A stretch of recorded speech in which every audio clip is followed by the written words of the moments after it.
menyelamatkan umat manusia dari masa jahiliyah menuju masa yang terang benderang dengan cahaya Islam. Hadirin yang dirahmati Allah, sebelum kita mulai, seperti biasa terlebih dahulu mari kita bacakan surat Fatihah.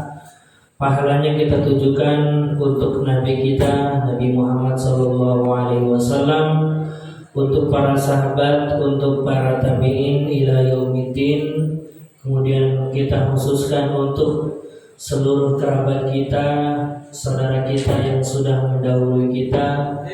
Semoga diberikan tempat yang terbaik di sisi Allah Subhanahu wa Ta'ala. Kemudian untuk kita semua yang masih hidup, semoga senantiasa diberikan kesehatan, diberikan panjang umur, dan dimurahkan rezekinya. Jangan lupa kita khususkan untuk pengarang kitab Riyadhus Shalihin, kitab yang akan kita bahas, yaitu Syekh Imam An-Nawawi Ad-Dimashqi. Berikut juga kepada Muhammad bin Alam As-Siddiqi, salah seorang penulis syarah kitab Riyadhus Shalihin. Kita berdoa semoga kita diberikan ilmu yang bermanfaat dari kitab-kitab beliau. Ala hadhihi wa ala kulli niyatin shalihah wa ila hadrati Nabi Mustafa Sayyidina Muhammad sallallahu alaihi wasallam. Al-Fatihah. A'udzu billahi minasy syaithanir rajim. Bismillahirrahmanirrahim. Alhamdulillahi rabbil alamin. Ar-Rahmanir Rahim. Maliki yaumiddin. Iyyaka na'budu wa iyyaka nasta'in. Ihdinas siratal mustaqim.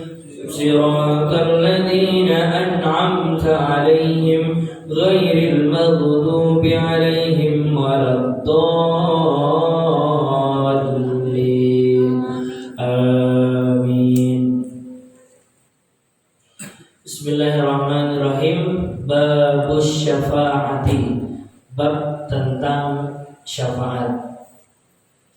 Syafaat itu kalau diartikan artinya memberi pertolongan. Syafaat itu kita memberikan pertolongan atau mencegah orang lain dari keburukan. Itu yang dinamakan dengan syafaat. Makanya kita sering bilang kita berharap semoga nanti diberikan syafaat oleh Nabi Muhammad ketika di akhirat.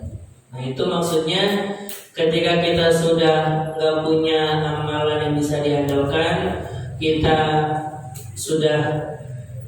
amalan sudah tidak ada yang bisa diandalkan, nah kita mengharap syafaat beliau, minta ditolong oleh beliau agar diselamatkan dari api neraka. Nah, itu alasan kenapa kita selalu berbicara, kita berharap meminta syafaat kepada Nabi Muhammad SAW.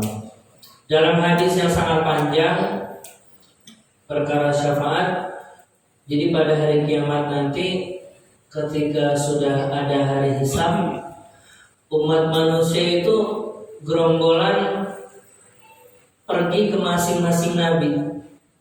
Pergi masing-masing ke nabi. Pertama ke Nabi Adam. Nabi Adam bilang, aduh saya gak bisa ngasih syafaat.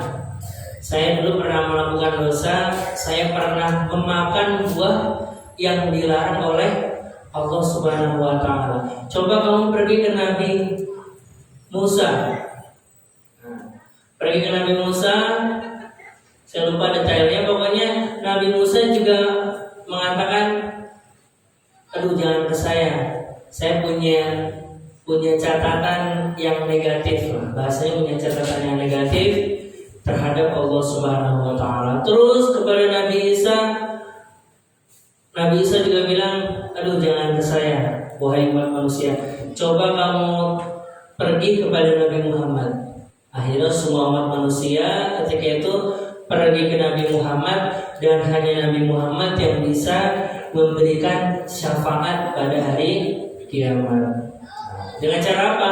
Dengan cara diberikan keringanan, dengan cara diberikan kemudahan dari Nabi Muhammad SAW. Nanti akan kita bahas detail hadisnya, bahwasanya yang memberi syafaat itu adalah Nabi Muhammad SAW. Qala Allah Ta'ala, Bismillahirrahmanirrahim, wa may yashfa' syafa'atan hasanatan yakun lahu nasibun minha. Barang siapa yang menolong orang atau memberikan solusi yang baik kepada orang, mengarahkan orang lain untuk berbuat baik, dia akan mendapat bagian darinya. Man dalla ala khairin falahu mithlu ajri fa'ilihi. Kalau kita menolong orang untuk berbuat baik, kita akan mendapat bagiannya orang yang kita ajak tersebut.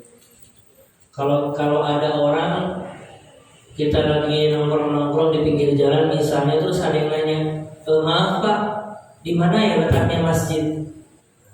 Saya pengen sholat zuhur misalnya. Terus kita arahin, oh masjid terdekat di sebelah sini. Nah, kita mengarahkan dia menuju masjid, itu kita mendapat pahala, sebagian pahala dari orang yang kita tunjuki jalannya menuju masjid tersebut. Nah, begitupun kebaikan yang lain. Ali bin Abbas radhiyallahu anhuma fi qissati Barirah wa zawjaha qala laha an-nabiy sallallahu alaihi wasallam law raja'tihi qalat ya Rasulullah ta'muruni qala innama ana ashfa'u laka qalat la hajata li fi. Nah, ini hadis yang berkaitan dengan syafaat. Jadi ketika Nabi Muhammad masih hidup, beliau itu ibaratnya pemecah semua masalah yang ada di antara para sahabat. Jadi kalau ada sahabat yang bertanya, yang punya masalah, itu semuanya datang kepada Rasulullah SAW.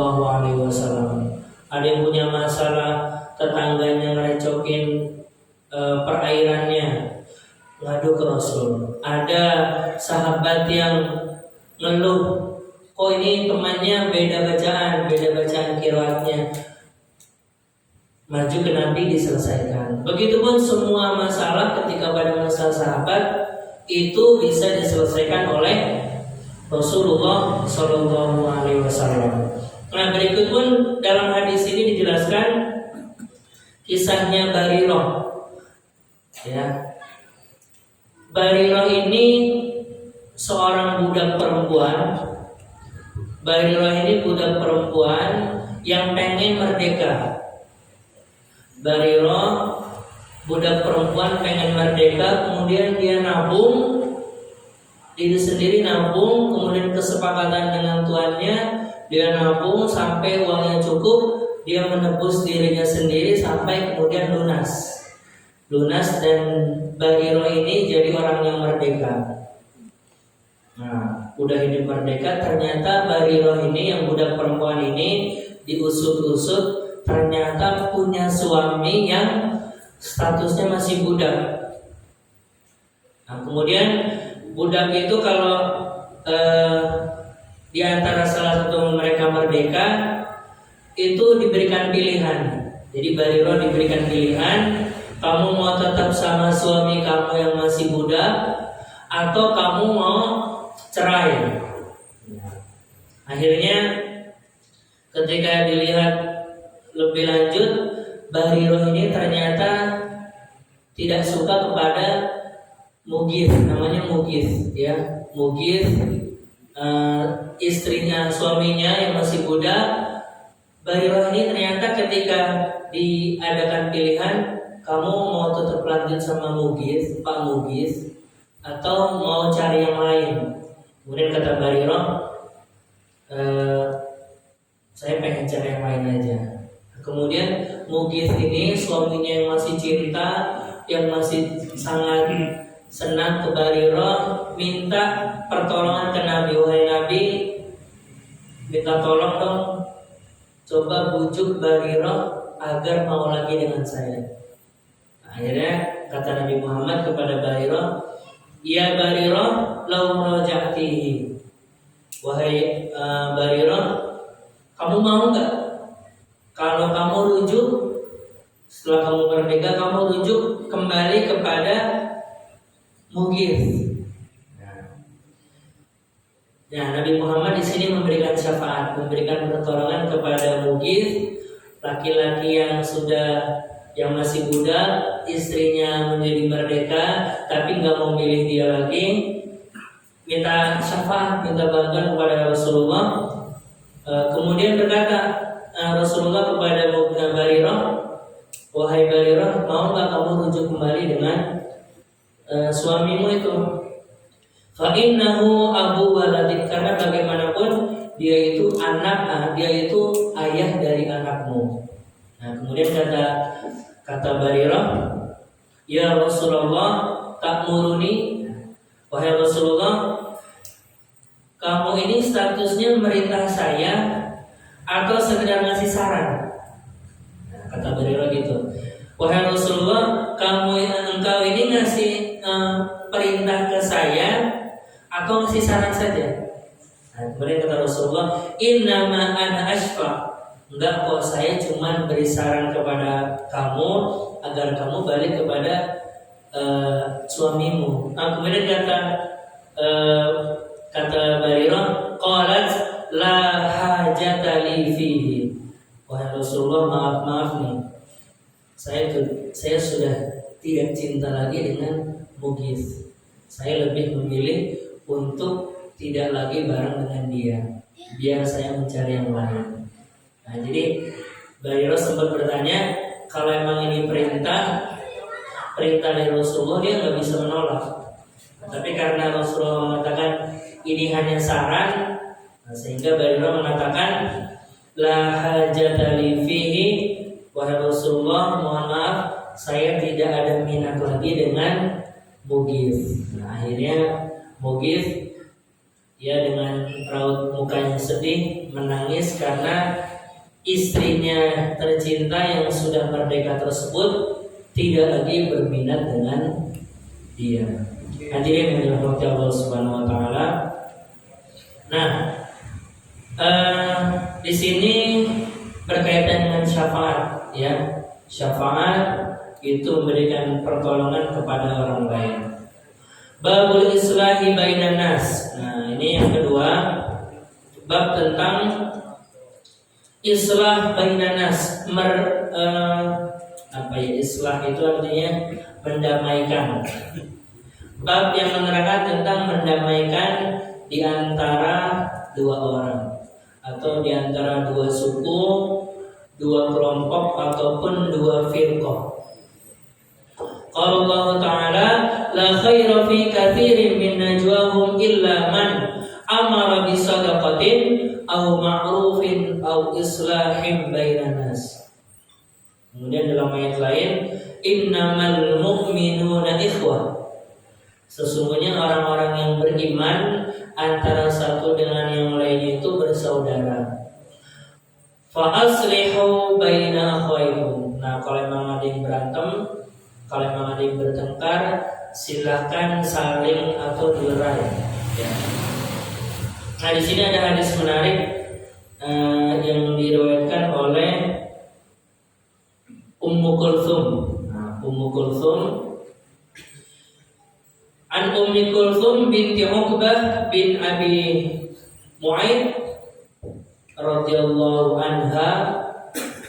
Nah, di sini dari Ummu Kulthum, beliau mengatakan, qala sami'tu Rasulullah sallallahu alaihi wasallam yaqul, suatu ketika Rasulullah sallallahu alaihi wasallam bersabda, laisal kadzabu alladzi yuslihu bainan nasi fayaqulu khairan. Bukan termasuk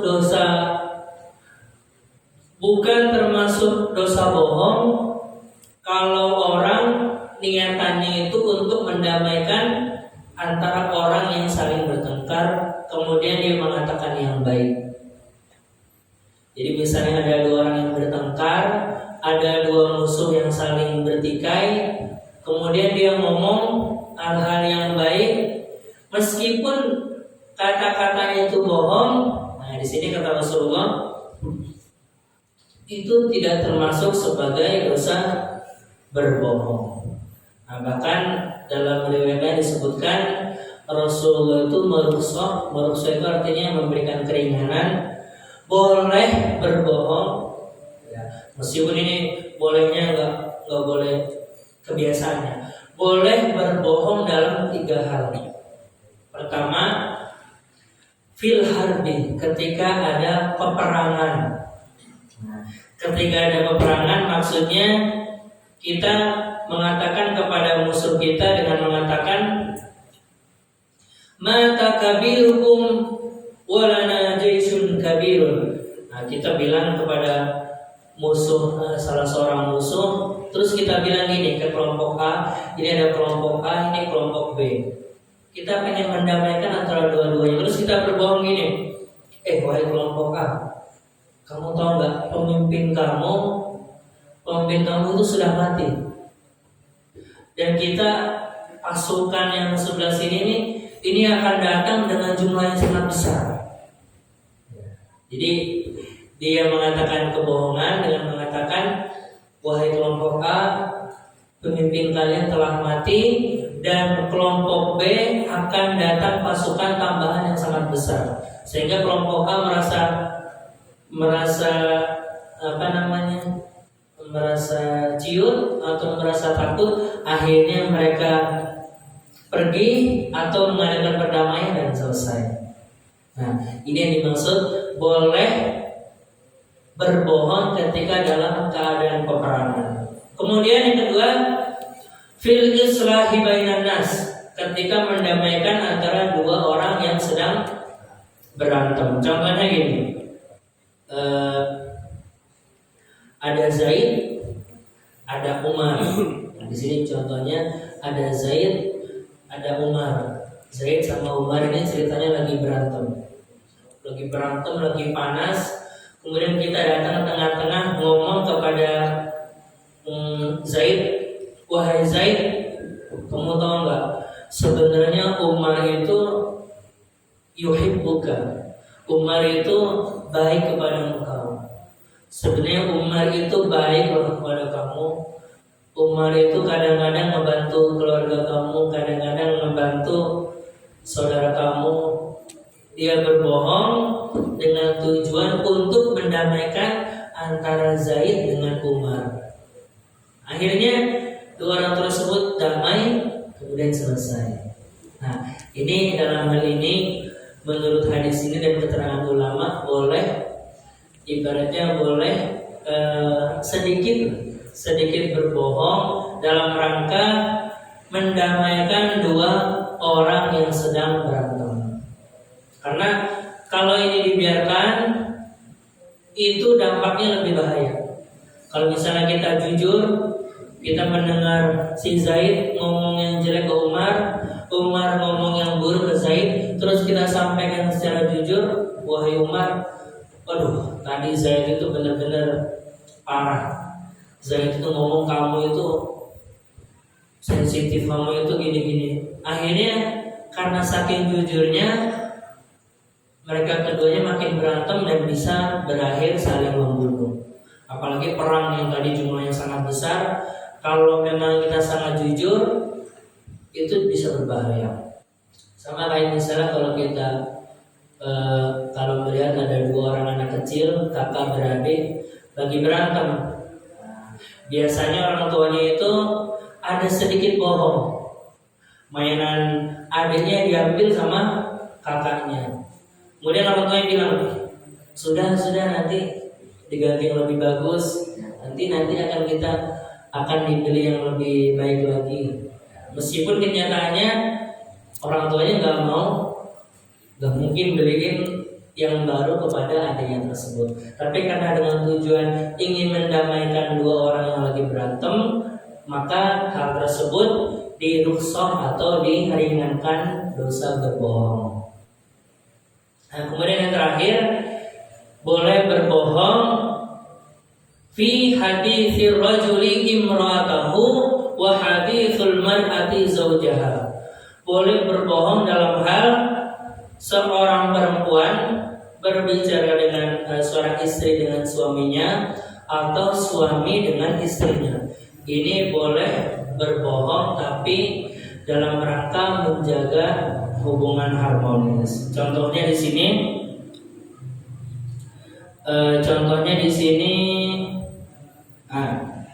salah seorang istri atau salah seorang suami mengatakan kepada istrinya, la ahada uhibbu ilayya minka. Tidak ada orang lain yang lebih saya cintai ketimbang kamu. Jadi dia ngomong ke istrinya dengan mengatakan, mah, kalau nggak ada orang yang lebih saya cintai ketimbang engkau. Nah, di sini meskipun itu bisa menjadi hal yang bohong, karena kenyataannya mungkin kita sebagai manusia bisa suka ke yang lain, tapi dalam hal ini kata Rasulullah boleh ya kita memuji, wahai istriku, tidak ada orang lain di dunia ini yang lebih saya sukai, lebih saya cintai ketimbang engkau. Nah itu kayak gitu termasuk bohong atau enggak sebenarnya? Ya bisa dikatakan bohong ya, karena ada kemungkinan kita ketemu perempuan lain ya suka juga, tapi biar istrinya nggak marah atau istrinya tersanjung boleh seperti itu. Ya kalau mau jujur-jujuran takutnya ya malah berbahaya. Kita melihat mungkin ada yang lebih kita sukai, kemudian kita jujur, sebenarnya sih ada sih yang lebih saya cintai, tapi ya karena engkau istri saya, nah itu kan malah berbahaya terlalu jujur seperti itu. Makanya perlu sedikit, nah bahasanya sini sedikit berbohong kepada hubungan suami istri. Ini sedikit dirukhsahkan oleh ulama. Tapi dalam hal-hal yang penting seperti masalah kegiatan yang lain atau masalah perkara-perkara yang lain itu tidak bolehkan. Ini hanya dalam merayu, dalam yang dampaknya itu tidak terlalu berbahaya. Tapi kalau bohong dalam hal lain ini tidak bolehkan oleh Rasulullah SAW. Hadirin yang dirahmati Allah Subhanahu wa taala. Kemudian hadis yang terakhir ini ada hadis dari Aisyah radhiyallahu anha. Beliau berkata, suatu ketika Rasulullah sedang berdiam di rumah dan mendengar ada orang yang berantem di luar rumah. Kemudian Rasulullah keluar. Ini riwayat Abu Abbas. Suatu saat Rasulullah mendengar ada orang yang berantem antara Bani Amr bin Auf. Antara apa yang berantem. Kemudian Rasulullah keluar untuk mendamaikan mereka. Nah, ketika Rasulullah sedang mendamaikan yang lokasinya agak jauh dengan rumah Nabi, tiba-tiba tiba waktu sholat. Nah, kemudian datang Bilal kepada Abu Bakar, wahai Abu Bakar, sesungguhnya Rasulullah ini tertahan. Rasulullah posisinya lagi ada di daerah, misalnya lagi ada di daerah Ciputat. Rasulullah lagi ada tugas untuk melerai kaum yang sedang ada di Ciputat. Tapi waktu sholat sudah tiba ini, wahai Rasulullah, wahai Abu Bakar. Nah sekarang saya tawarin kepada kamu, wahai Abu Bakar, mau nggak kamu mengimami orang-orang yang sudah siap sholat ini? Kemudian kata Abu Bakar, naam, insyita, oke, kalau memang kalian pengen saya menjadi imam, saya akan jadi imam. Nah kemudian Bilal qomat, Abu Bakar, Sayyidina Abu Bakar maju, bertakbir, kemudian ketika lagi sholat, wajah Rasulullah SAW yamshi fi sufuf hatta qama fi shalah. Ketika Abu Bakar sedang sholat beberapa rakaat dengan sholat asar, kemudian Rasulullah datang langsung menempati shaf yang paling pertama. Rasulullah duduk menempati shaf yang paling pertama. Kemudian orang-orang pada pengen mengabari ke Abu Bakar kalau Rasulullah sudah datang. Akhirnya mereka pada tepuk tangan.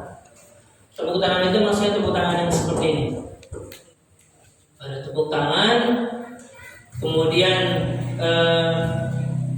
faida Rasulullah fa asyara ilaihi Rasulullah ya'muru ayyusalliya. Nah, kemudian karena banyaknya orang yang tepuk tangan, Abu Bakar sedikit menoleh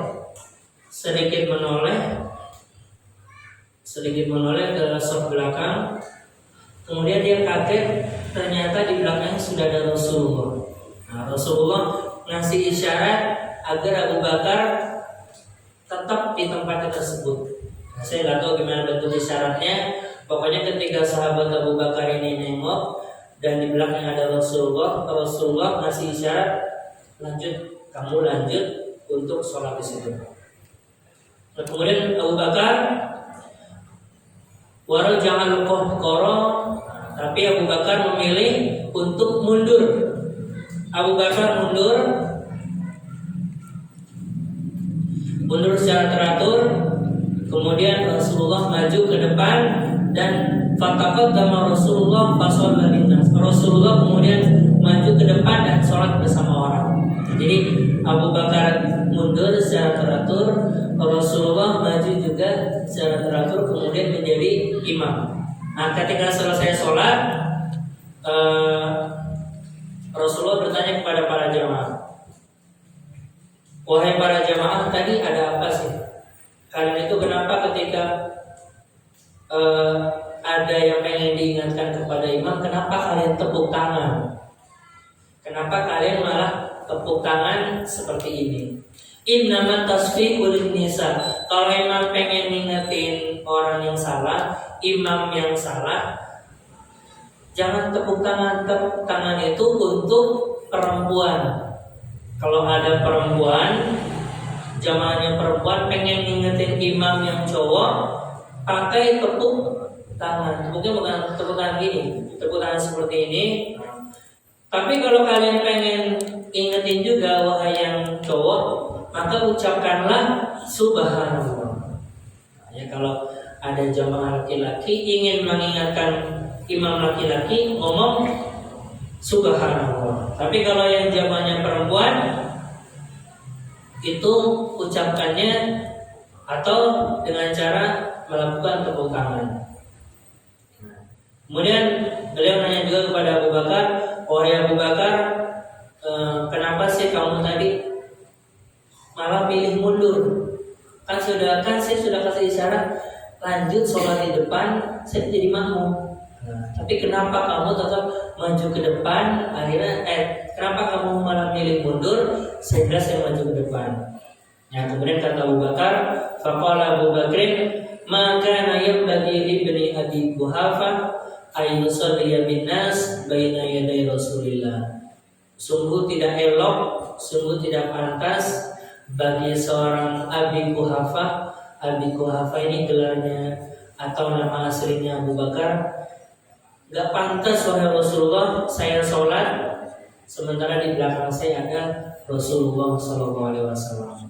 Makanya beliau mundur mempersilahkan Rasulullah SAW untuk maju ke depan. Nah, ini saking tawadhunya sahabat Abu Bakar As-Siddiq radhiyallahu anhu. Meskipun ketika di masa-masa akhir Rasulullah sedang sakit yang membawa beliau kepada kewafatannya, Abu Bakar juga suatu ketika mengimami Rasulullah SAW. Jadi Rasulullah sudah nggak bisa lagi imam, tapi ingin jamaah. Yang jadi imam itu adalah sahabat Abu Bakar. Nah, itu oleh ulama dijadikan tanda, yang pantas jadi penggantinya Rasulullah adalah sahabat Abu Bakar. Makanya beliau menjadi khalifah yang pertama. Ada yang mengatakan seperti itu. Nah, hadirin yang dirahmati Allah Subhanahu wa taala, itu yang diajarkan oleh Rasulullah. Kalau memang kita ingin mengisi soft, sebenarnya juga kalau saya dulu di pondok itu, kalau ada soft yang kosong, entah mungkin kita soft di bagian di soft kedua, kemudian soft pertama ada satu yang berhalangan, atau soft pertama keluar gara-gara ada pengen buang air besar. Nah, Nah, kita yang belakangnya boleh maju dengan cara gerakannya tidak lebih dari 3. Nah, kita maju setengah-setengah, maju setengah sok ini, seret. 1, 2, 1, 2, kemudian lanjut sholat seperti biasa. Atau kalau memang kakinya panjang ya, bisa seperti itu, tapi kayaknya kurang enak dilihat. Lebih baik maju setengah, 1, 2, diam dulu biar enggak dihitung sebagai banyak gerakan. 1, 2, maju lagi, 1, 2. Kira-kira seperti itu. Kalau memang ada sop kita, depan kita kosong, kita bisa seperti itu. Atau misalnya ketika imam tiba-tiba imamnya pergi atau imamnya lagi ada halangan, nah sop yang paling belakang imam itu yang sop yang paling di belakang imam itu yang maju. Nah, kenapa kita dianjurkan diusahakan orang yang di belakang imam itu diusahakan orang yang di belakang imam yang siap menjadi imam. Jangan sampai imam sholat di belakangnya jejer 5 orang nggak bisa jadi imam. Nah itu takutnya berbahaya. Imamnya berhalangan, ini deretan 5 di belakangnya anak kecil atau mungkin dia nggak ngerti sholat. Imamnya pergi atau mungkin tiba-tiba keluar. Nah ini 5-5-nya nggak ngerti, malah mungkin saling dorong-mendorong, akhirnya nggak ada yang maju, batal. Sehingga jamaahnya ya bisa tidak sah. Nah, yang penting minimal kalau nggak di belakangnya, di sisinya itu ada yang bisa jadi imam. Kalau nggak di belakangnya, minimal sebelah kiri belakangnya bisa, jadi dia agak nyerong maju depan. Nah, kira-kira seperti itu. Jangan sampai di belakangnya anak kecil, ketika imamnya gagal atau imamnya batal, nggak ada yang bisa menggantikan. Ini hanya antisipasi. Kita nggak tahu kapan imam batal, karena yang namanya keperluan itu, hajat itu tiba-tiba. Ketika sholat masih aman-aman aja, rakaat pertama Allahu Akbar langsung ini sahur kebanyakan gitu. Atau tadi makan siang kebanyakan, muncul mulasnya baru di rakaat pertama. Nah, itu yang berbahaya. Nah, mungkin itu saja yang bisa saya sampaikan pada sore hari ini. Semoga bisa menjadi ilmu yang bermanfaat buat kita semua. Mari kita tutup dengan doa sejenak. Kita bermunajat kepada Allah Subhanahu wa taala. A'udzubillahi minasyaitonir rajim. Bismillahirrahmanirrahim. Hamdan syakirin, hamdan naimin, hamdan yu'affi ni'amahu wa yukafi mazidah. Ya Rabbana lakal hamdu kama yanbaghi li jalali wajhikal karim wa 'azimi sultanik. Allahumma anfa'na bima 'allamtana wa 'allimna ma yanfa'una wa barik lana fima 'allamtana innaka antal alimul hakim. Ya Allah, berikanlah kepada kami ilmu yang bermanfaat, ilmu yang bisa kami amalkan dalam keseharian kita. Ya Allah, Rabbana taqabbal minna innaka antas samiul alim wa tub 'alaina innaka antat tawwabur rahim. Ya Allah biha, ya Allah biha, ya Allah bi husnil khatimah. Ya Allah, berikanlah kepada kami husnul khatimah. Tutuplah lisan kami dengan ucapan la ilaha illallah Muhammadur Rasulullah sallallahu alaihi wasallam. Rabbana atina fid dunya hasanah wa fil akhirati hasanah wa qina adzabannar. Subhana rabbika rabbil izzati amma yasifun. Wassalamun alal mursalin walhamdulillahi rabbil alamin.